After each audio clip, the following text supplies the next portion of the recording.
Welcome to the only daily podcast focusing on compliance news of the day. Each morning, start your day with a cup of coffee and Tom Fox, the voice of compliance, to hear about 4 of the top compliance, corruption, or leadership stories you will need to start your day.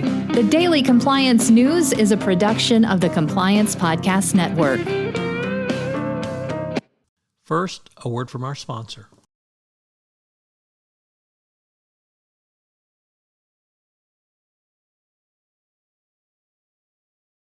The Daily Compliance News for June 29, 2022, the Spies, Lies, and Money-Laundering edition.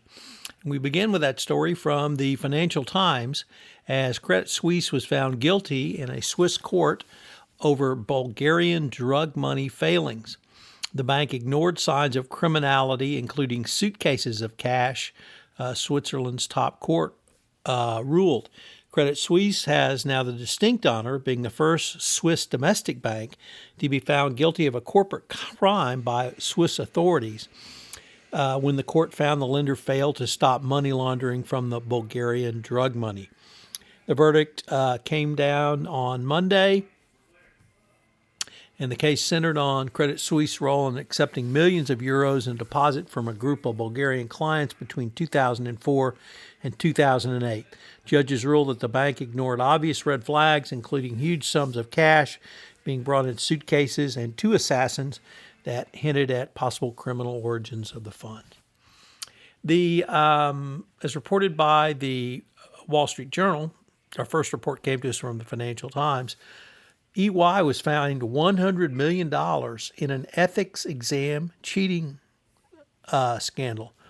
And boy, is karma a bitch, as EW obtained answers to ethics exams for the federally mandated public accounting profession and traded those internally to help people pass their courses.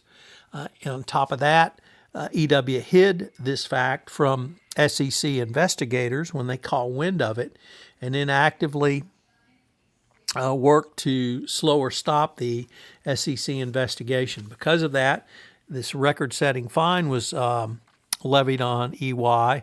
Plus, they have not one but 2 monitors, one to monitor their compliance with the settlement agreement, but another to go in and do an investigation to see who at EY was involved in the failure to cooperate with the investigation.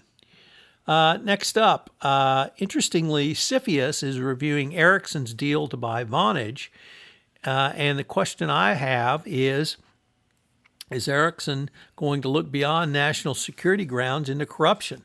Well, corruption has been identified by the Biden administration as a national security issue, and will Ericsson's continued corruption problems hamstring them in a Cfius review?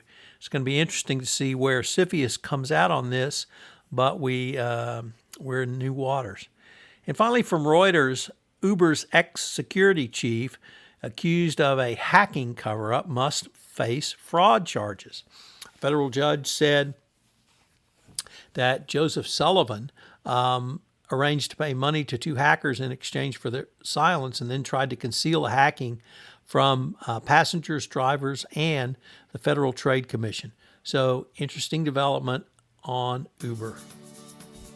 The Daily Compliance News is a production of the Compliance Podcast Network and a proud member of C-Suite Radio. Thanks so much for listening. I hope you'll join me again tomorrow.